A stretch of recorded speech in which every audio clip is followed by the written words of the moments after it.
Conflict happens. As Joe was coming home, he stopped off at the mailbox, got the mail, walking up the driveway, thumbing through the envelopes, comes across a Visa bill, opens it, reads it as he's going into the garage. He stops, his mouth falls open. The total is more than twice what it should be. And he quickly scans through the accounts, sees what the charges are, opens the door into the house, and only has one thing to say. Lisa! Conflict happens. You put a man and a woman together in a marriage, conflict is inevitable. It's not possible to be married without conflict.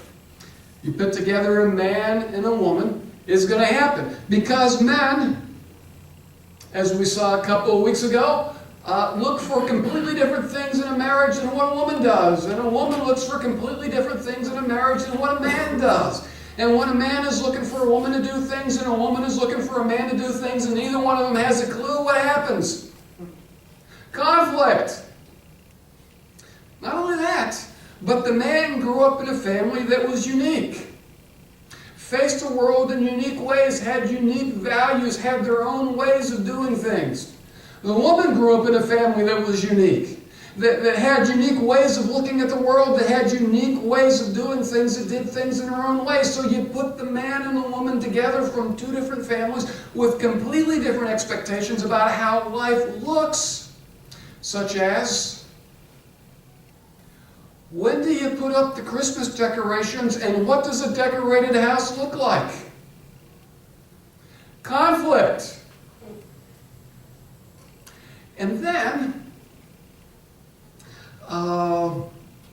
the man and the woman are probably opposites. Because what do opposites do? Attract. They attract. So the man approaches life left-handedly, the wife approaches life right-handedly, and if there's a way to do things, then the man has an idea that is 180 degrees different from the idea that the woman has. So how are we going to Grandma's house? She says, over the river and through the woods. He says, take the expressway. Conflict. And you add to that, the man has issues.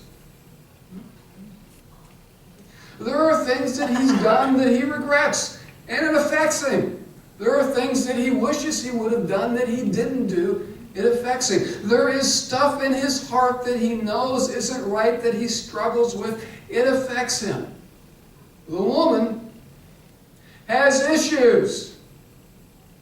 There are things that she has done that she wishes that she hadn't done. It affects her. There are things that she wishes she would have done that she didn't do. It affects her. There are things in her heart that aren't right, and she knows that it affects her. And sometimes her issues and his issues collide. And what do you get? Conflict. And if that isn't enough, the man and the woman are both limited. Limited time, limited energy, limited understanding, limited insight, limited wisdom, limited foresight, limited knowledge, which means they're going to mess up. And the things that the woman messes up and the things that the man messes up are going to affect each other, which is going to bring forth conflict. It's not possible to be married and not have conflict. So the question is not whether or not we're going to have conflict. The question is there a way for us to use the conflict so that instead of driving us apart, it can pull us together? Is there a way to use conflict so it pulls us together?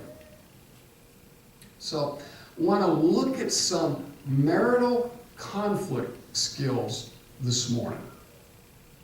Before we do that, I want to quickly review the marriage skills that we talked about last week. Because if we aren't working on these and don't have these relatively in place, the things that I'm going to be talking about next just won't work. So, we talked last week about pray for yourself in your marriage, pray for yourself to be a better spouse, to Pray for God to help you deal with your own issues. Pray for God to help you have patience with your spouse. All those kinds of things. Pray for yourself. Pray for your spouse. And it wasn't to pray, God, make my spouse a better spouse, but rather was to pray, God, please help my spouse. Please bless my spouse. Please be a work in my spouse's life. Please give my spouse the desires of his or her heart. We prayed about having a servant attitude, which is the marriage is not about me and what I can get and how my spouse can serve me. It's about how I can serve. It's about my spouse. It's about what I can do for my spouse. It's about what I can give for my spouse. It's about how I can make my spouse's day, benefit my spouse, add value to my spouse. And then number 4, we saw we needed to make time for our spouse. When we got married, that relationship, the spouse, became the number 2 priority in our lives. And in order for it to have that priority, it's got to have time. We talked about telling generous stories, making positive, good assumptions about our spouses when they do things that we don't understand. They have good hearts, they have kind hearts. We don't understand what they did, so we say, I don't understand. What was going on? Please help me. And then resist the urge to change or fix our spouse. All right, now, got to have these cooking if we've got any chance at the marital conflict skills we're going to talk about.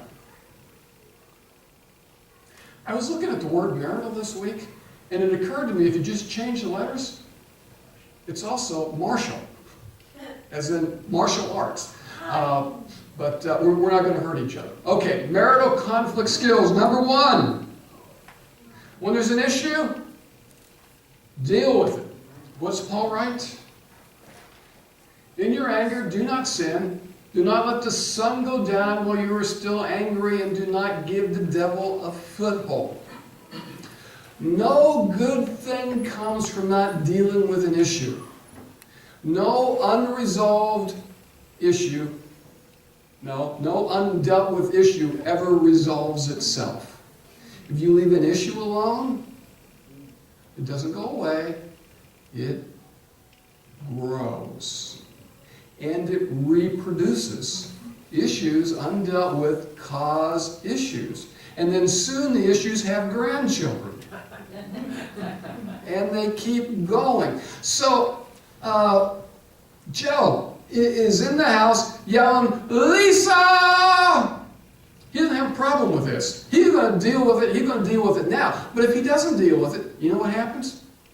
The longer he would not deal with it and keeps the anger in, the harder he finds it to tell generous stories about Lisa. And the stories that he's soon going to be telling about Lisa is she is irresponsible. She's inconsiderate. She doesn't know the value of it all. She doesn't know how hard I worked to get this money to bring it home, and then she goes and she blows it. She doesn't care about me at all. And he doesn't express the anger, but unexpressed anger never stays unexpressed. It sneaks out around the edges, in snide comments, in sarcasm, in exploding over little things that don't matter. And when that goes on with Joe, Lisa has no idea what's going on. She just feels all this anger and doesn't know where it's coming from. And she goes to Joe and she says, honey, is there something wrong? And he says, should there be? Well, I don't know. Well, you tell me. And she gets nothing out of him. And so there's this anger, and because it's angry and she doesn't know where it's coming from, and she can't do anything about it, all she knows is it's not safe. And so when it's not safe, you create distance. And when you create distance, you remember those things that the men are looking for in a marriage? As a woman is creating safe distance, none of those things happen. And as she creates safe distance and those things aren't happening, the man gets even angrier because those things aren't happening. So you suppose he's going to do anything that's on the woman's side of the list? Not a chance. Anger acts like a cork on all the other emotions. When there is anger, there's no love, there's no tenderness, there's no affection. Have you ever seen couples that have space between them and the space looks and feels cold? It's frozen anger. There's nothing else going on there except for that cold spot between them. And the longer the anger goes unexpressed, it's like getting a can of pop and shaking it. And what happens when you open it? You put a cork on that anger, and when the cork finally comes off, you got an explosion going on. Quickly deal with the issues in a timely fashion. Don't let them build up. Okay. That's number one. Number two, use the energy from the anger for reconciliation and resolution. Now, Joe is going through the house yelling, Lisa! You got no problem with number one. We're going to deal with this now. We're going to get the bottom of this. But he's got no clue as to number two. Use the energy from the anger for reconciliation and resolution. Jesus talks about anger in Matthew chapter 5. And his bottom line on anger is found in verses 23 and 24. Therefore, come back.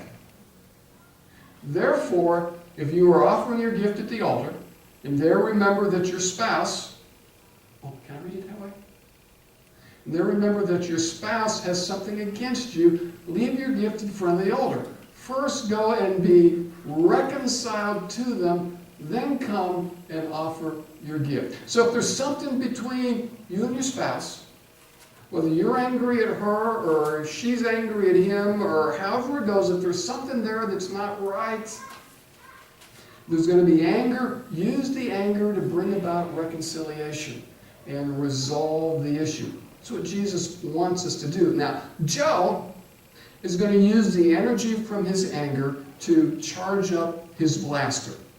He's already put on all his armor as he's walking through the house looking for Lisa to deal with this visa bill. And he has turned his blaster to full power, and he's going to use his anger to blast Lisa with everything that he's got. And when he's done blasting Lisa, she will be so blasted that she'll think twice before spending a dime and will never, ever again pick up a Visa card. In fact, the anger from the blast will be so hard it will have melted the Visa card. Now, if Joe blasts Lisa, what happens? Lisa, being blasted, turns into a crispy critter. Okay, crispy critters. Do crispy critters give hugs? Not a chance. All the stuff that was on the man's side of the list or all the stuff that was on the woman's side of the list, crispy critters don't do. It don't happen. They're crispy. They're fried. What a crispy critter needs to do is to get space where it's safe to heal. And Lisa, now, having become a crispy critter, is going to withdraw, is going to look for space, and in the midst of the pain and the healing, she is going to, at some point, find her way back to the mall to make a purchase. Any purchase to help deal with the pain. And here we go again. And Joe has no clue what Jesus is talking about. How do you use the energy from the anger to bring about reconciliation and resolution? What does that even look like? Well, that brings us to number 4. Okay, yeah, we referenced that. Number 3. Marital conflict skill number 3 is board removal. Board removal. This is Jesus talking again. A couple of chapters later. It should be Matthew 7. Matthew 7, verses 3 to 5. Using the anger for reconciliation and resolution. Why do you look at the speck of sawdust in your spouse's eye? And pay no attention to the plank in your own eye. How can you say to your spouse, let me take the speck out of your eye, when all the time there is a plank in your own eye? You hypocrite, first take the plank out of your own eye, and then you will see clearly to remove the speck from your spouse's eye. So what Joe needs to do, he's got all his anger coursing through him. He needs to take 5 and go do something to get rid of that initial burst of anger energy so he can calm down enough to begin to think. Now, in order for him to do what Jesus is talking about, he needs to go through the house, and instead of yelling, Lisa! He needs to yell, Joe! And say to himself, okay, why does this visa bill have me so amped up? Why am I so angry about it? What is it that set me off? So Joe does that, and he reflects, and he comes up with 3 reasons why he's so ticked off about this thing. Reason number 1 is he and Lisa have spent a lot of time talking about the kind of future they want to have and the kind of life they want to live. And as a result of that, they've created a budget that will help them get there. This visa bill that is way high threatens the future that they've got planned together. Another reason that Joe is upset about this is that it has put them into a financial hole that's going to take them a while to dig out of. And he and Lisa have both learned that when things are tight financially, they don't get along well with each other. They don't have much patience for dealing with each other, for dealing with the children, for dealing with anything else because of the stress and the burden of the financial hole that they're in. And they had agreed with each other they would do their best not to put each other into financial holes so that they could get along well with each other. So he knows it's going to be a long battle to get out of the hole that this Visa card represents, and that he and Lisa probably aren't going to get along well with each other for the next several weeks. And he's just not happy about that.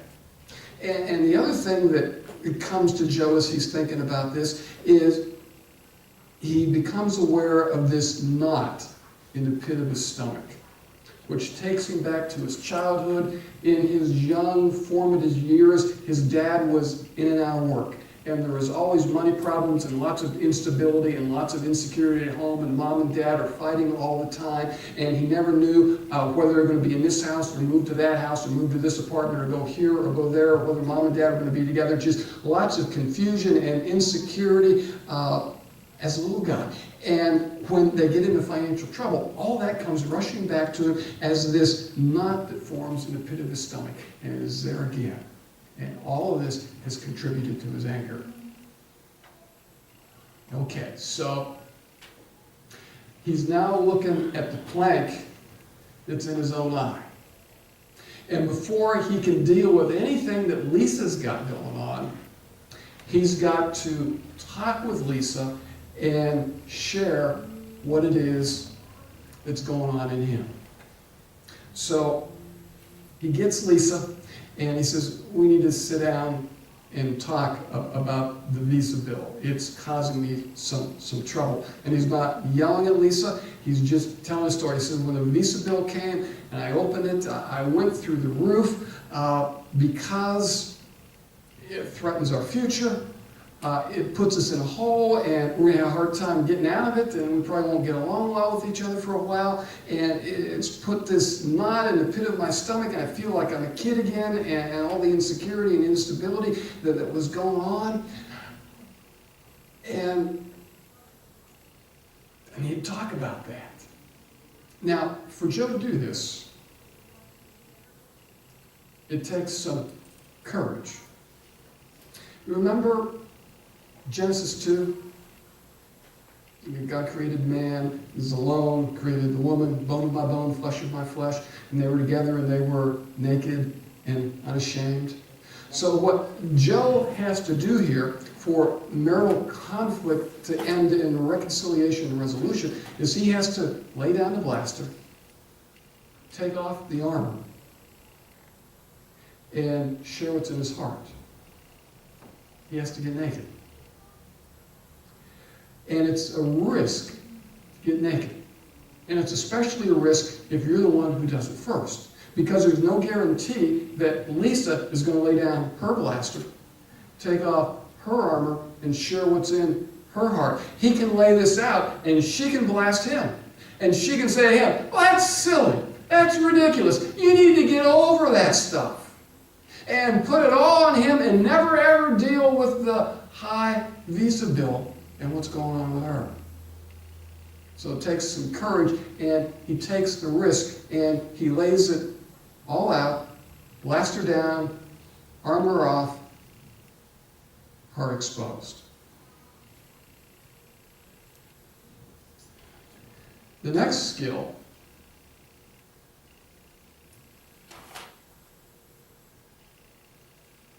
is he now needs to hear Lisa's story. So after putting down the blaster, taking off the armor, exposing his heart, showing what's going on, he turns to Lisa and he says to her, can you help me understand what was going on with you and what happened that caused the visa bill to be so high? So he's asking for her to share her story. And as he's doing that, there's something else that he wants to do. He wants to make it safe. He wants to make it safe for her to lay down her blaster and peel off her armor and open her heart. And the way that he does that is he's going to listen. If he asks any questions, is going to be for clarifications, not about motive, just clarification. And he is going to affirm wherever it is he can, making it safe so that she can lay down her blaster, lay down her armor, share her heart. So he asks the question, and Lisa responds. And Lisa starts with, I'm sorry the visa bill's so high. It got away from me. But Joe, you're never home. And she says, I'm not accusing. I'm just saying. You work 3 or 4 nights a week, and then the other nights you're coaching kids' sports teams. You're on the athletic association board. You do stuff at church. I never see you. And Joe, when you're not here, I get lonely. And when I get lonely, I get depressed. And I start to think there's something wrong with me that Joe doesn't want to spend any time with me. And I start to think about all the stuff that is wrong with me, and I don't blame you for not wanting to spend any time with me, because I'm not the kind of person that anybody should want to spend any time with. There's all this stuff in my life that's just all messed up, and it hurts. And what happens then, Joe, is I get lonely, I get depressed, there's pain, and I go to the mall.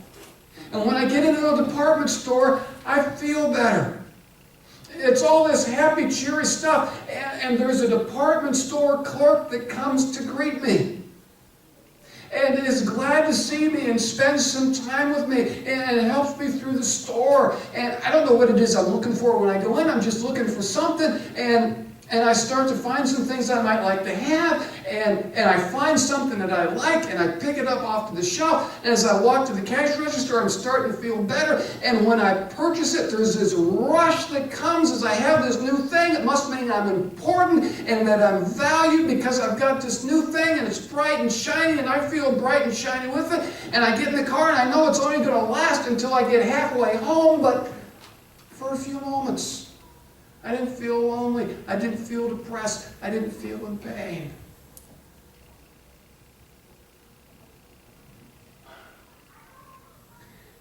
And at this point, in order to keep things safe, Joe calls time out. And he explains to Lisa, I need a few minutes to process this. It's not anything about you. It's about me. Lisa has shared far more of her heart, got far more naked than Joe expected. He had no idea this was going on, and now he's got to ask the question, why am I not home? Why am I working so much? Why do I schedule myself out 6.5 nights out of the week? And so during the time out, he processes it. And he comes back and he says, I'm sorry. The reason I'm not home has nothing to do with you. I'm afraid if I'm around too much, you won't want me. You won't like me. You'll see the stuff inside of me that is all messed up. And I don't spend a whole lot of time with anybody. I spread myself real thin so that nobody gets too much of me, so that nobody gets to see too much of what's going on inside of me and who I really am. Because I'm afraid if they do, they won't want me. They'll ask me to leave. And so I'm doing some here, and I'm doing some here, and I'm doing some here. And Lisa, you're the one I spend the most time with. But I'm afraid if I spend any more time, you won't want anything to do with me. And now, Joe's blaster is down. Joe's armor is off. Joe's heart is exposed. Lisa's blaster is down. Lisa's armor is off. Lisa's heart is exposed. They are naked. They've shared their stuff. And they can't help but hold on to each other. And the reconciliation part that Jesus wants has begun to happen, but not yet the resolution. We got to go another step to get resolution so that we can begin to fix all this, deal with these issues. So, after the hug, they begin working on the next step, which is negotiate. Jesus said, when you need a change in somebody's behavior, you ask. Matthew 7. He says, ask and it will be given to you. Seek and you will find. Knock and the door will be open to you. For everyone who asks receives. The one who seeks finds. And to the one who knocks, the door will be open. And the verbs here are ask and keep on asking. They're continuous. Seek and keep on seeking. Knock and keep on knocking. And most of the time when we look at this verse, we think Jesus is telling us how to approach God. When you want something from God, when you want God to do something, when you're dealing with something, like you go to God and you ask, and God will make it happen. You seek, and God will help you find it. You knock, and God will open doors. And it is that, but it is also Jesus telling us how to approach each other. So when you need something from somebody else, when we need somebody else to make a change, what Jesus wants us to do is ask. Ask. Ask without manipulation. Ask without guilt. Ask without the words should or ought. Don't you think you should, or don't you think you ought? Ask in a way that is a question, not a Jeopardy answer. Right? Give your answer in the form of a question. And so it's a statement with a question. No, it's a flat-out ask. Without any armor, without any manipulation, without any leverage, just an ask. So Lisa says to Joe, Joe, will you spend more time with me? That's just a straight up ask. Joe, will you spend more time with me? And Joe replies to Lisa with a question of his own. If I spend more time with you, can we do some things to make sure it's safe? And there's Lisa's issue, she wants time, and there's Joe's issue, safety. And Lisa asks Joe another question. Joe, what does safe look like? And so Joe starts talking about what safe looks like. And then Joe and Lisa begin to negotiate back and forth about things they can do to make sure the time they have together is safe. And after they've negotiated that through, then Joe says to Lisa, how much time would you like?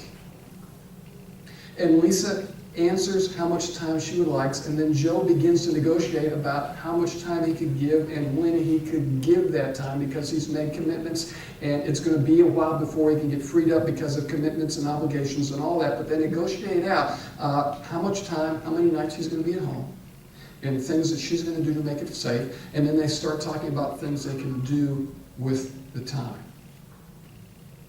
So they've negotiated. And at the end of the negotiation, they've got some resolution. Reconciliation, so they can get on the same side of the table to deal with the issue. And then deal with the issue, negotiate, so they've got a plan, so they've got a place to go, so they've got things to do. Something to work on. Now, this brings us to the next step. Come on, there we go. Deal with the issue. Energy from anger, reconciliation, resolution, board removal to get there. Listen, make it safe, negotiate, and forgive. Forgive. Forgive. Because even though Joe and Lisa have reconciled, even though they have resolved, even though they have a plan to go forward, Joe and Lisa are human. Which means, going forward, they're going to mess it up.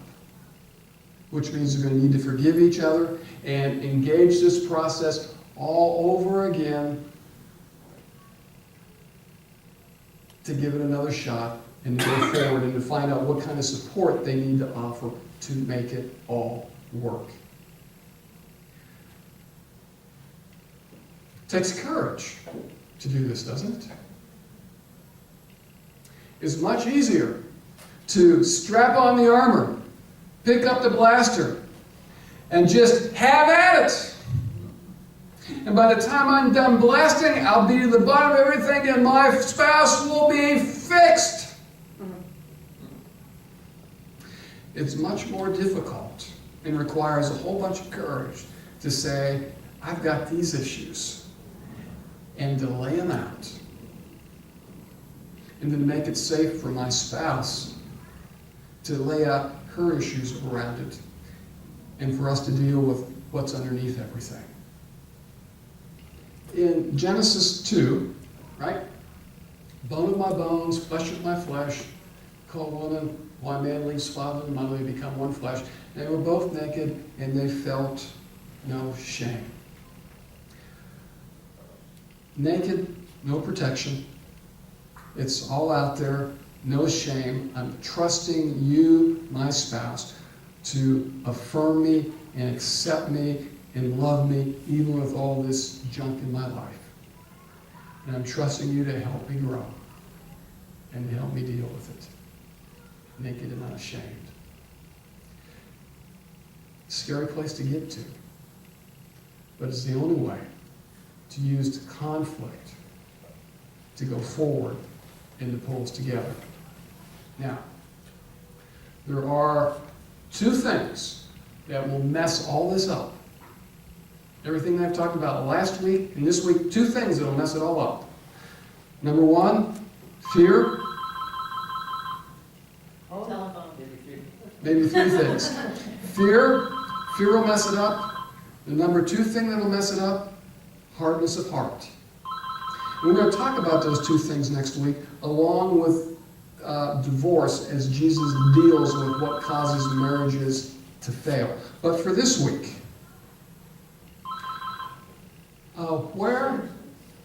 where is it that you need to work? Anything that you need to do? Any issues that you need to deal with? I don't know, but talk to God about what we did last week, what we did this week, and it's going to take God's help to really be able to do this with each other, because it doesn't always look safe when we start. Okay? Can we pray? Ask God for some help? Let's pray. Father, we thank you for our marriages. They're precious. And to be honest, Father, lots of times we take them for granted. And lots of times we do stuff to mess them up and to put them in danger. We ask that you would help us to be good spouses. We ask that you would give us the courage to be naked and to be unashamed, to lay down our blasters and to take off our armor and to share our hearts with our spouses. Give us the courage to do that. And in these moments of silence, if there's anything that you'd like to talk with God about in regards to your marriage, or maybe if you're single, in regards to some other relationship that you have, please take these moments to talk with God about it.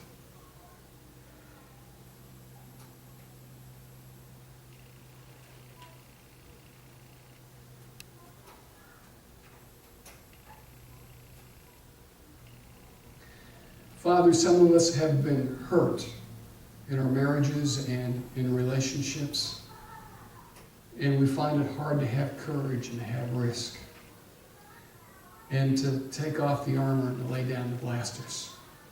We ask, Father, that you would bring healing to those hurts and that you would restore our hearts, and that you would give us faith in you and faith in our spouses. Please be at work in our marriages and in our relationships. In your name, Jesus, we pray. Amen. Amen.